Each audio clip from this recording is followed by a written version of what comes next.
People don't keep arguing about the same things because arguing works. It doesn't. So why do they persist? And what can they do instead to break the argument cycle and improve their marriage? After this podcast, you will know, and you can take your first step toward a better marriage. Most of the people who become psychologists, like me, have been asking why people do what they do since they were a child. Often it's because something happens to them as a child which makes them question what is happening to them. Abuse, neglect, mistreatment by peers, and physical and psychological disabilities can all make us question why. Part of overcoming trauma is getting past the past-oriented why to the future-oriented how. How can I do better? How can I motivate others to like me? And so on. Some of my clients are stuck in why mode, preventing them from taking action. Often we need to take action to make changes even when we don't clearly know why something happened. A mind-freeing self-question is, regardless of how I got here, how can I do better going forward? This takes the emphasis off of blame, which is not helpful, and puts it on solutions, which are. Arguing about who washes the dishes is not going to be solved by figuring out how they got dirty. A fair chore schedule going forward would be more helpful. If you have a flat tire, it's not necessary to know why in order to repair it. That being said, if you get flat tires regularly, knowing why is very important. You might have something in your garage which is puncturing your tire. Consistently arguing about the same thing is like that. If you frequently argue about different things, then I wouldn't focus on why. Instead, I would focus on learning a more effective skill for dealing with problems. Then the arguing would stop. People with effective skills never have to argue. Never. Let's take a look at some of the reasons why people argue about the same things and what they can do to fix that underlying cause. One reason people continue to argue is that the problem they want to fix is ongoing and they don't know how to fix it other than to argue. I think this is the number one reason. Arguing can only happen if both people do it, so it means their spouse also doesn't know a better way of fixing the problem. One person wants one thing and the other person wants another thing. One person wants to have opposite gender friends and their spouse doesn't want it. One person wants to save for retirement and the other wants to spend their money now. One person wants to stay home, the other wants to go out. Arguing won't fix any of these opposite desire issues. With enough force, you can get resentful compliance, but that damages the marriage. Even without force, the message in arguing is invalidating. The core message in arguments is, you are wrong. This is invalidation. Validation builds relationships, invalidation weakens them, whether you are right or not. Combine invalidation with a failure to prioritize the relationship and you will have divorce. These behaviors are connected since the more you argue, which is the more you invalidate, the less each of you will desire to spend quality time together and the less love you will feel for each other. Another reason people argue is that they believe it's an effective way to solve problems. This may be because they got resentful compliance when they argued before and didn't notice that it also damaged their relationship. Or it may be because they have learned it's what they are supposed to do. It's part of their marriage script. Many people learn marriage scripts from their parents. Another contributor is misinformation from non-Christian sources. Arguing is a love killer. Never believe you should argue or that it's a healthy thing to do. The Bible tells us to avoid it. It isn't possible to fight your way to a better marriage. People who believe that it is only stop arguing when they give up. That can lead to acceptance. It can also lead to rejection. Another consideration is that power is more rewarding than love or money. It's why many rich people continue to do bad things even though they could just enjoy their prosperity. That's what I would do. But even among the very poor, the desire for power is strong.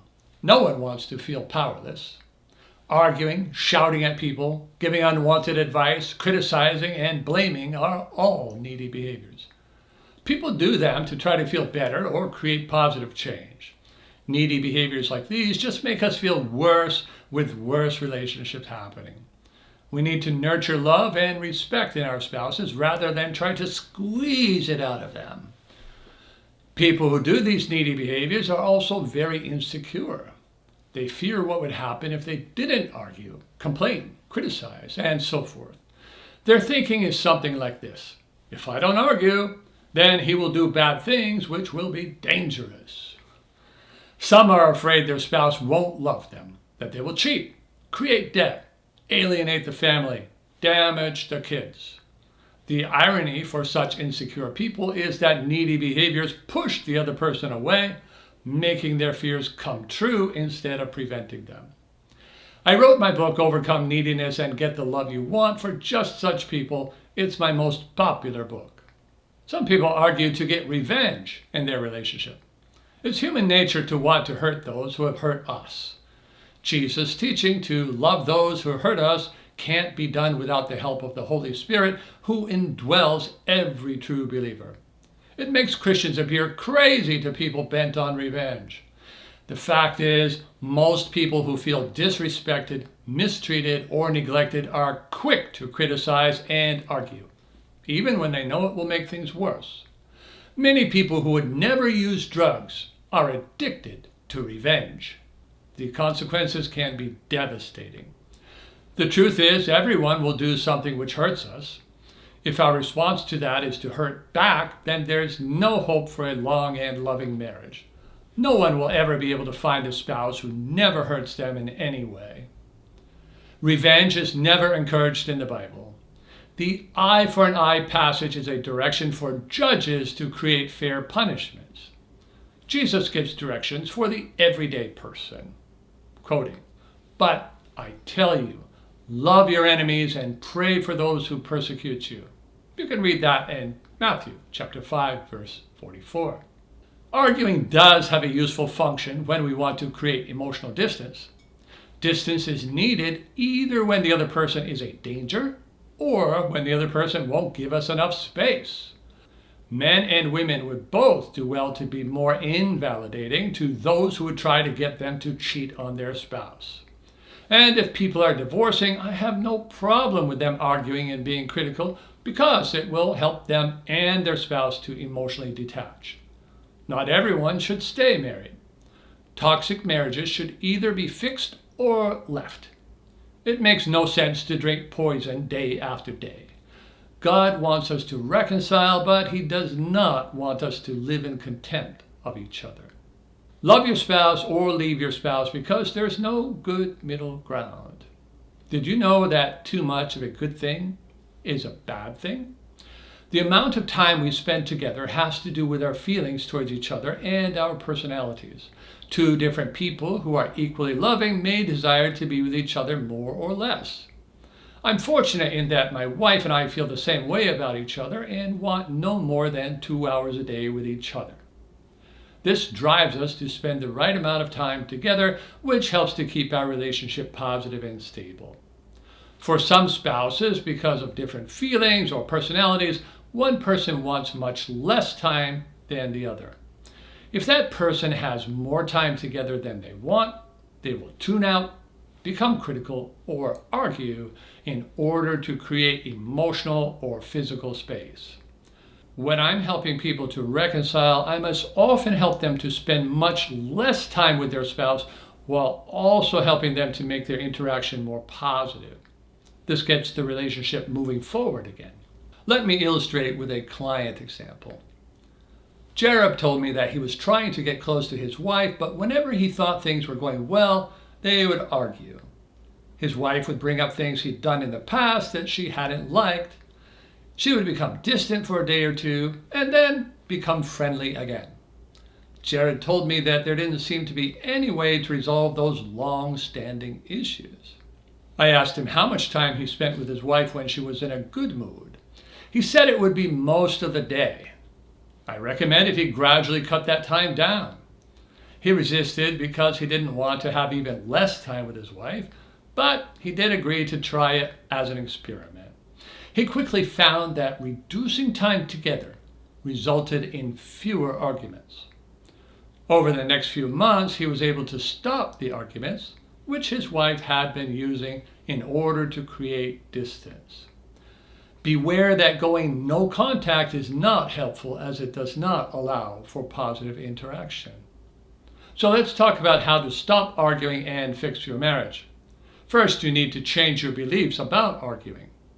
The best way to change your beliefs is by learning from experience. Watch what happens when you argue. Is it helping or is it hurting?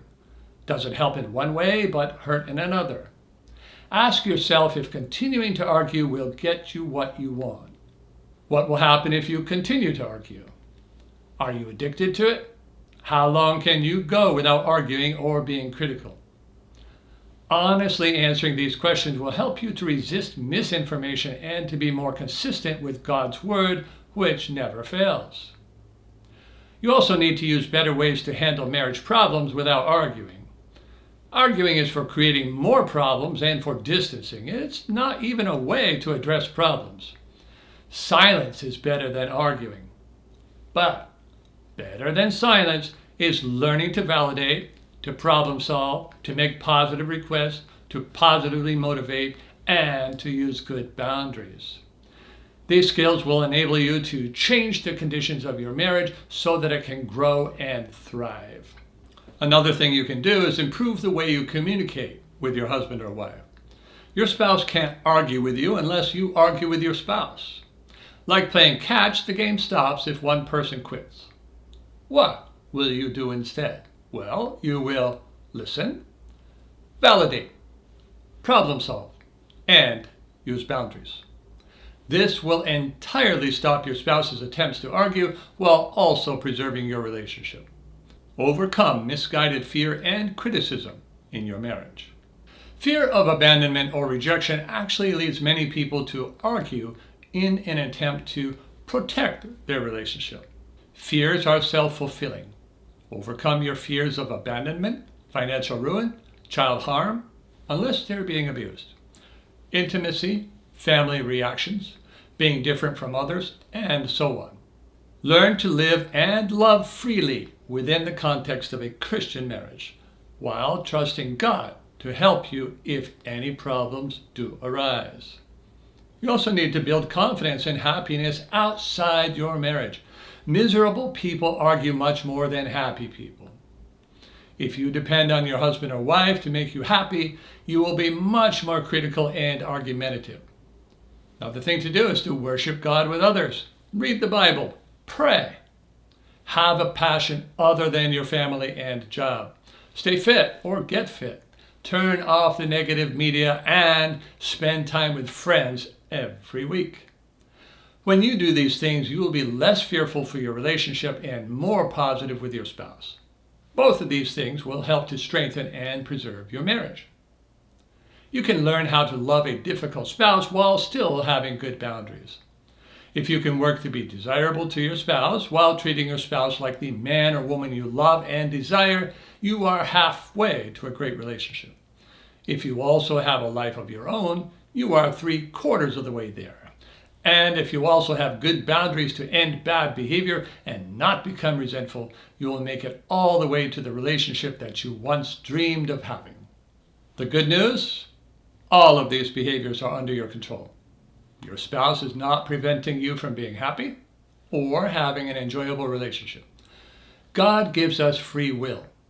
Freedom is not permission to do bad things. It's the opportunity to do good things that will enhance your life and marriage. You have that freedom. If your spouse wants less togetherness than you, then you can use a 1-2 combination to improve your marriage. First, make sure you are interacting in a relaxed, friendly, and validating way. Secondly, gradually decrease your time together until your spouse is looking forward to seeing and talking with you each time. You will know when you get the amount of time right because there will no longer be an up-down roller coaster pattern of relating.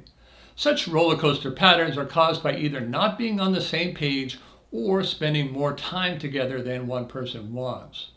These are common in emotionally distant relationships, but can be easily fixed. Not arguing does not mean being submissive to bad behavior. I encourage you to submit to a loving, godly spouse, whether you are a man or a woman. I also encourage you to submit to authority whenever it doesn't contradict the Word of God, which is the Bible. Submission is not control when we do it of our free will. It is self-control. If your spouse, government, friends, employer, or family wants you to violate your values and God's teaching, don't do it. Part of my measure as a Christian is my ability to say no to those who oppose God, no matter what it costs me. Part of my measure as a husband is my ability to say no to my wife, to ungodly behavior which would damage her or our marriage. Of course, I'm talking about boundaries. Boundaries are not for revenge, but for protection and preservation. Boundaries include refusing to argue or participate in damaging behavior. Simply saying no and refusing to do whatever it is without trying to convince your spouse that he or she is wrong is often the easiest solution. You actually will be respected more by being able to say no to bad things. However, it's important that you be loving the rest of the time. Even when you say no, don't be hostile about it. Just be firm. You can say something like, I know you think it's the right thing to do, and even if I'm wrong, I'm not going to do it. Give the same answer up to 3 times and then just walk away if your spouse persists. I have a quiz called How Effective Are Your Boundaries? You can find this on my website in the Learning Center. I'll put a link in the description. It's important that you learn marriage skills that end arguments. Knowing how to build your relationship, how to motivate your spouse in good ways, how to plan for problems rather than fear them, how to make positive requests, and how to have good boundaries are all relationship skills that many people don't have. If you get relationship coaching, you'll be able to learn and practice these skills with your coach before using them with your spouse. The result will be more confidence, better skills, and faster relationship improvement. You can stop the arguments and restore peace starting this week. We can work one-on-one to do that together when you sign up for either my Difficult Partner Coaching Package or my Secure Partner Coaching Package. Don't continue to argue when there are better choices available. You can get the love and affection you want without conflict and without being a doormat.